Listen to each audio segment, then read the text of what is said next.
Welcome back. नमस्कार, मैं Prince. आप सभी को एक बार फिर से हमारे channel learn English with SKP में स्वागत है। माय डियर, जैसा कि आपको पता है कि हमारा चैनल जो है केवल आपको लैंग्वेज के बारे में, इंग्लिश और हिंदी के बारे में आप हमारे चैनल से जानकारी प्राप्त कर सकते हैं।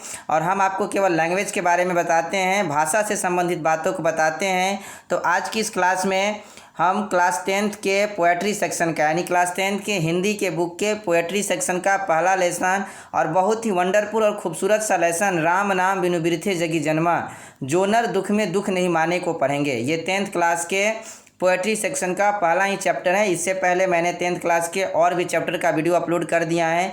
अगर आप हमारे उन सारे वीडियो को नहीं देखे हैं तो आप हमारे प्लेलिस्ट को चेक करें या कुछ लिंक आपको डिस्क्रिप्शन में मिल जाएगा।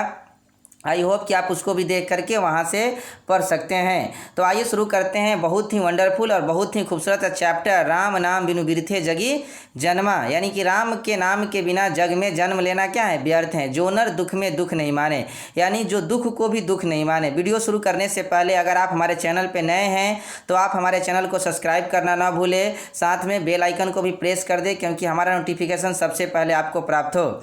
माय डियर, सबसे पहले बात है कि इस पाठ के लेखक कौन है, तो आप पिक्चर के माध्यम से समझिए। ये गुरु नानक देव की फोटो है। गुरु नानक है ना, सिख धर्म के सबसे बड़े प्रवर्तक, और ऐसे कहा जाए तो पहले प्रवर्तक कौन है तो गुरु नानक है ना।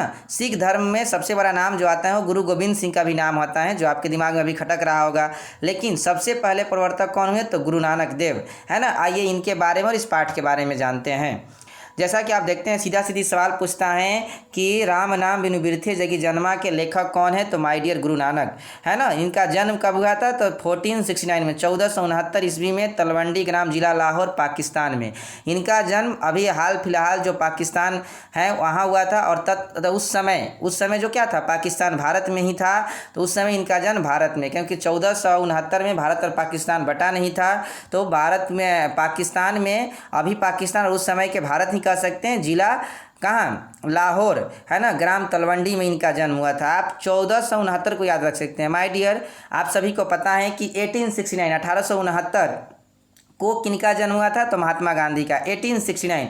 उसी तरह से आप 4 साल पीछे चले जाइए, 1869 में महात्मा गांधी का जन्म हुआ। तो 4 साल पीछे जाइएगा तो 1469 में क्या हुआ, आप देखेंगे कि इनका गुरु नानक देव का जन्म हुआ। और 1969 में क्या हुआ, 1969 में पहली बार कोई व्यक्ति चांद पर गया, नील आर्मस्ट्रांग और एडवर्ड एल्ड्रिन। तो माय डियर, इस तरह से आप ये 69 वाले समीकरण को याद रख सकते हैं। 1469, 1569, 1669 है ना। ये जो भी हैं कुछ ना कुछ घटनाएं और फेमस घटनाएं घटी हैं। जैसे कि 1869 में महात्मा गांधी का जन्म, 1969 में चांद पर जाना, 1469 में गुरु नानक का जन्म। तो चलिए यहाँ से आप आसानी से याद रख सकते हैं। इनका जन्म स्थान नानकाना, ये राइटिंग मिस्टेक है थोड़ा सा, नानकाना हो गया, नानकाना साहब कहलाता है। यानी कि जहाँ इनका जन्म हुआ था तलवंडी ग्राम में, अब वो किस नाम से फेमस है, नानकाना साहब, यानी गुरु नानक नानकाना साहब के नाम से। ये बेसिक ऑब्जेक्टिव है माय डियर। इसके बाद मैं पूरे पाठ की हिंदी मीनिंग भी समझाने का प्रयास करूँगा, कुछ क्वेश्चन आंसर दूंगा। लेकिन अगर आप हमारे ये बेसिक ऑब्जेक्टिव वाली वीडियो को देख लेते हैं तो आई होप कि आपका एग्जाम में ऑब्जेक्टिव जो क्वेश्चन है वो कभी नहीं छूटेंगे और आप सब्जेक्टिव भी कुछ ना कुछ हद तक जरूर लिख सकते हैं। बेहद ही ट्रिकली मेथड से इस वीडियो को तैयार किया गया है।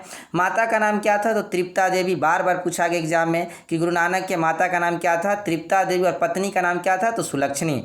गुरु नानक निर्गुण भक्ति धारा के प्रमुख कवि माने जाते हैं। माय डियर, अगर आप थोड़ी बहुत भक्ति के बारे में जानते हैं, कविताएं पढ़े होंगे तो आई होप कि आपको पता होगा कि भक्ति 2 प्रकार की होती हैं, एक सगुण भक्ति और एक निर्गुण भक्ति। सगुण भक्ति भगवान के साकाम रूप, यानी कि कर्म कांड वाले, यानी कि मूर्ति पूजा, कर्म, ये चढ़ावा और हवा में क्या करता है, विश्वास करता है। लेकिन निर्गुण भक्ति क्या करता है, निराकार ब्रह्म पे विश्वास करता है। यानी कि निर्गुण भक्ति के अनुसार ब्रह्म का कोई स्वरूप नहीं होता है ना। भगवान निराकार है, यानी कि उसका ना कोई आकार है ना ही कोई रंग रूप है, यानी कि वो निराकार है। तो भक्ति 2 प्रकार की होती हैं, सगुण और निर्गुण। और ये निर्गुण भक्ति के क्या करते थे, उपासक थे। जैसे मान लीजिए हम राम की मूर्ति की पूजा कर रहे हैं, दुर्गा जी की मूर्ति की पूजा कर रहे हैं, भगवान भोलेनाथ की मूर्ति की पूजा कर रहे हैं, तो ये क्या हुआ, सगुण भक्ति। लेकिन मान लीजिए हम किसी भी मूर्ति की पूजा नहीं कर रहे हैं, केवल एक गॉड की पूजा कर रहे हैं, है ना, केवल मानते हैं कि कोई एक गॉड है। जैसे कहीं हद तक आप मुस्लिम धर्म को ले सकते हैं, है ना, वो लोग निर्गुण भक्ति करते हैं, वो मानते हैं कि कोई एक गॉड है, सर्वे सर्वा है ना। आगे देखते हैं। आप देखते हैं आगे कि गुरु नानक ने हिंदू मुसलमान दोनों की समान धार्मिक उपासना पर बल दिया। यानी कि गुरु नानक जो थे वो हिंदू और मुसलमान दोनों की आप जानते हैं हिंदू धर्म का बढ़ावा देता है, यानी कि रामायण महाभारत की चर्चा करता है, भगवान प्रभु राम की बात करता है, मुसलमान लोग अल्लाह की बात करते हैं, मुस्लिम धर्म यानी कि आप कुरान की बात करते हैं। तो दोनों धर्मों को इन्होंने क्या किया, दोनों धर्मों को सही ठहराया, किसी को गलत नहीं ठहराया। और ये सही होनी भी चाहिए कि दोनों धर्म क्या है, अपने अपने जगह पर है। बस गॉड एक हैं, भगवान एक हैं, ईश्वर एक हैं, उनको जिस रूप में आप माने।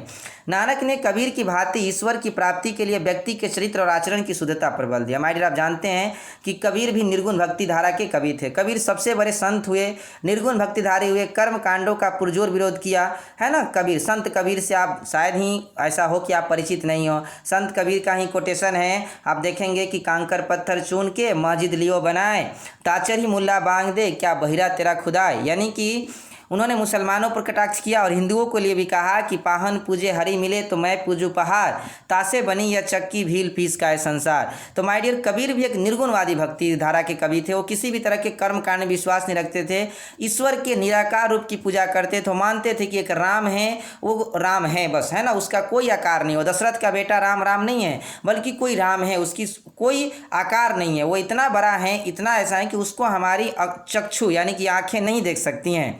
तो नानक ने भी कबीर को फॉलो किया। कबीर की भांति ईश्वर की प्राप्ति के लिए व्यक्ति का चरित्र, अगर आपका कैरेक्टर सही है ना, अगर आप चरित्रहीन व्यक्ति नहीं है, चरित्र आपका अच्छा है, कहा जाता है ना कि आज के डेट में चाहे कभी भी चरित्रवान बनना सबसे जरूरी माना गया। आप कैरेक्टर से अच्छे हो, आपका चरित्र अच्छा हो, है ना, आचरण अच्छी हो, इसी की शुद्धता पर क्या दिया, बल दिया कि अगर आपको भगवान को प्राप्त करना है तो किसी प्रकार की चढ़ावा, फूल, पकवान, मिठाई की जरूरत नहीं है। आप अपना कर्म सही से कीजिए, चरित्र सही रखिए, आचरण सही रखिए, गरीबों के प्रति श्रद्धा रखिए, लोगों के प्रति प्रेम रखिए, है ना, एक दूसरे के प्रति प्रेम रखिए, है ना। ऐसा नहीं कि रोज़ भगवान की पूजा कर रहे हैं और जा करके बकरी काट रहे हैं, खुशी काट रहे हैं, मारपीट मचाए हुए हैं, बात बात में किसी को मार देंगे, फाड़ देंगे, उधार देंगे वाली कहानी करते रहते हैं, है ना। तो ये थोड़ी सी ठीक नहीं है।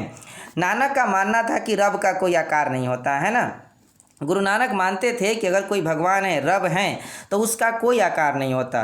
नानक ने हिंदू मुस्लिम धर्म ग्रंथों को नकार दिया। देखेंगे कि जो गुरु नानक थे वो हिंदू मुस्लिम आदि सारे धर्म ग्रंथों को क्या किया, नकार दिया, है ना। और महत्व दिया तो सिर्फ प्रेम और भक्ति को। किस चीज़ का महत्व दिया, तो आप प्रेम करो और भक्ति करो, है ना, हर किसी से प्रेम करो, हर जीव से प्रेम करो, है ना, और भक्ति करो तो केवल भक्ति में ही लीन रहो। उसके लिए ये जरूरी नहीं है कि चढ़ावा चढ़ाओ फिर उसको अपनी ही खा जाओ, इस तरह की बातें नहीं आनी चाहिए भक्ति में। ये गुरु नानक का विचार था। आगे देखते हैं, आप देख सकते हैं मैंने पिक्चर के माध्यम से आपको समझाने का प्रयास किया। ये पिक्चर जो है हिंदू धर्म को प्रतिनिधित्व कर रहा है और ये जो पिक्चर है मुस्लिम धर्म को प्रतिनिधित्व कर रहा है ना। ये मंदिर का फोटो है और मस्जिद का है। आप ऐसे समझ सकते हैं कि हिंदू और मुसलमान दोनों को जोड़ने का काम कौन किया, गुरु नानक ने, है ना, कबीर ने। आगे देखेंगे, निर्गुण निराकार ईश्वर के उपासक गुरु नानक हिंदू के निर्गुण भक्ति धारा के एक प्रमुख कवि हैं। माय डियर, वही बात है, ये किस के उपासक हैं, तो ईश्वर के निर्गुण रूप के उपासक हैं, निराकार रूप के, जिसका कोई आकार नहीं हो। आगे देखेंगे, निर्गुण परंपरा के दूसरे महान संत गुरु नानक हुए,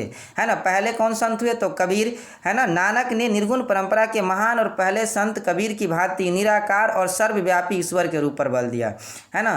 सर्वव्यापी ईश्वर यानी कि ईश्वर सब जगह व्याप्त है। आप प्रहलाद के कुछ कथनों को ले सकते हैं, जब हिरण्यकश्यप था तो हम में तुम में खरब खम में घट घट व्यापे राम, यानी कि भगवान सब में बसता है, प्रत्येक जीव में है, हर जगह है। तो फिर कैसे आप हिंसा करके भगवान को खुश रख सकते हैं, कदापि नहीं। इनकी रचनाएं कौन कौन सी हैं, तो माय डियर मोस्ट VVI है, याद रखने का प्रयास कीजिएगा। जप्पू जी, आशा दीवार, रहीरास और सोहिला, इनकी 4 रचनाएं हैं। आप एक बार और सुनिए, जप्पू जी, आशा दीवार, रहीरास और सोहिला। इनकी रचनाओं का संग्रह सिखों के 5वें गुरु अर्जुन देव ने सन 1604 ईस्वी में किया, जो गुरु ग्रंथ साहिब के नाम से प्रसिद्ध हैं। माय डियर, जो गुरु गोविंद सिंह की रचनाएं जो हैं उनके सिखों के 5वें गुरु, इनके 10 गुरु हुए और अंतिम गुरु कौन थे, गुरु गोविंद सिंह। तो 5वें जो गुरु थे गुरु अर्जुन देव ने 1604 ईस्वी में इनकी रचनाओं को संग्रह किया और एक किताब के नाम से उसको प्रिंट करवाया, छपवाया, जो क्या कहलाता है, गुरु ग्रंथ साहिब के नाम से प्रसिद्ध हैं। और ये सिखों का क्या है, पवित्र किताब भी मानी जाती हैं। जैसे हम हिंदुओं की क्या मानी जाती हैं, रामायण पवित्र किताब मानते हैं, उसी तरह मुसलमान लोग किसको मानते हैं, कुरान को पवित्र मानते हैं। तो सिखों को क्या है, सबसे उसका पवित्र किताब क्या है, गुरु ग्रंथ साहिब। आगे देखेंगे नानक किसी नए धर्म की स्थापना करना नहीं चाहते थे। गुरु नानक जो थे वो किसी धर्म की स्थापना नहीं करना चाहते थे, लेकिन उनके अनुयायियों ने नानक पंथी को बढ़ावा देने के लिए एक नए धर्म सिख धर्म का विकास किया। नानक से पहले कोई सिख धर्म नहीं था, नानक से पहले धर्म था हिंदू धर्म, मुस्लिम धर्म, इनको कोई धर्म की स्थापना नहीं करना था, है ना। लेकिन जब इनकी मृत्यु हो गई तो इनके जितने भी फॉलोअर हुए, अनुयायी हुए, उन्होंने इनके विचारों को बढ़ावा देने के लिए एक नया धर्म सिख धर्म का विकास कर दिया, है ना। जैसे आप देख सकते हैं कि आज जय गुरुदेव के विचारों को किस तरह से प्रचारित किया जाता है। तो इस तरह से अब जय गुरुदेव थोड़े कहते थे कि आप हमको भगवान मानिए, हम ये हैं, लेकिन आज देखिए लोग उनको मानते हैं कि नहीं, श्रेष्ठ बिल्कुल मानते हैं। नानक के अनुसार गुरु कृपा वैसे नर पर होती है जो दुख में दुख नहीं मानता, जो सुख दुख में उदासीन रहता है, जो कंचन और मिट्टी में भेद नहीं समझता। कंचन मतलब माइट होता है सोना, यानी कि नानक कहते हैं कि भगवान उनको मिल सकते हैं, भगवान उनको प्राप्त हो सकते हैं जिन पर गुरु की कृपा होती है ना। और क्या होता है, जो दुख में भी दुखी नहीं होता है ना, यानी कि सुख दुख को बराबर मानता है, कभी सुख दुख से वो घबराता नहीं है। जो सोने को भी क्या मानता है, मिट्टी के समान मानता है, यानी कि सोने और मिट्टी में कोई भेद नहीं मानता, उसी को भगवान मिल सकते हैं। ऐसा नहीं कि सोने और धन के लालच में हम क्या किए, दूसरे का कत्ल किए जा रहे हैं, दूसरे के साथ गलत व्यवहार किए जा रहे हैं, और फिर भगवान को पूज करके चढ़ावा चढ़ा करके उनको मिठाई खिला करके सोचते हैं कि भगवान खुश हो जाएं, कभी नहीं। ये गुरु नानक का विचार था। गुरु नानक की दृष्टि में ब्रह्म का निवास सच्चे हृदय में होता है, और गुरु नानक ने बताया कि जो परम ब्रह्म है, जो परम शक्ति है, वो कहाँ होता है, सच्चे हृदय में होता है। अगर आपका हृदय सच्चा है, आपके दिल में किसी प्रकार का छल कपट नहीं है, तो आपके हृदय में भगवान का निवास जरूर होता है। राम नाम बिनु बिरथे जगी जन्मा, सच्चे हृदय से राम नाम के कीर्तन पर बल देता है। और राम नाम बिनु बिरथे जगी जन्मा जो है वो क्या है, तो राम नाम के कीर्तन पर, यानी राम का नाम जपिए, है ना, निराकार राम, है ना, वो दशरथ का बेटा राम राम नहीं, निराकार राम, एक परम ब्रह्म के नाम का जप कीजिए और कीर्तन कीजिए, उसी पर बल देता है। आगे देखेंगे, ये अंत ही है। राम नाम बिनु बिरथे जगी जन्मा के माध्यम से कवि ने कर्म कांड, पूजा पाठ आदि का घोर विरोध किया और केवल नाम जप कीर्तन पर बल दिया।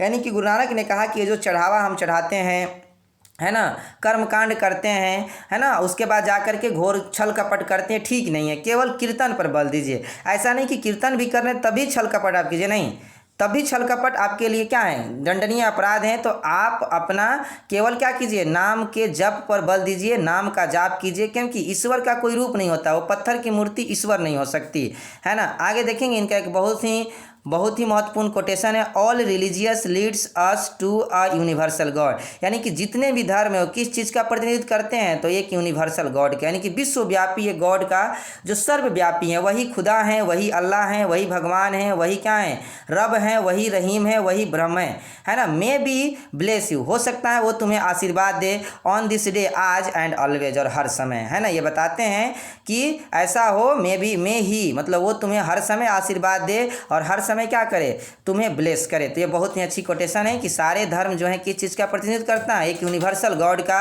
और ऐसा हो वो तुम्हें बरकत दे, बताते हैं वो तुम्हें क्या करे, आशीर्वाद दे। ये कौन कह रहे हैं, गुरु नानक देव। तो माय डियर, बहुत ही अच्छा सा ये क्या है, चैप्टर है। आई होप कि अगर आप हमारे इस पूरे वीडियो को देखें तो आई होप कि आपको पूरी तरह से इस पाठ को समझ में आ गया होगा। ऑब्जेक्टिव छूटने की कोई भी चांसेस नहीं है, पाठ भी आपको समझ में आ गया। वीडियो अच्छी लगे तो लाइक करना ना भूलें, है ना। आगे अगर आप इसका हिंदी मीनिंग और पूरे तरह से कविता को समझना चाहते हैं तो आप हमारे कमेंट सेक्शन में ज़रूर लिखें। Thanks for watching.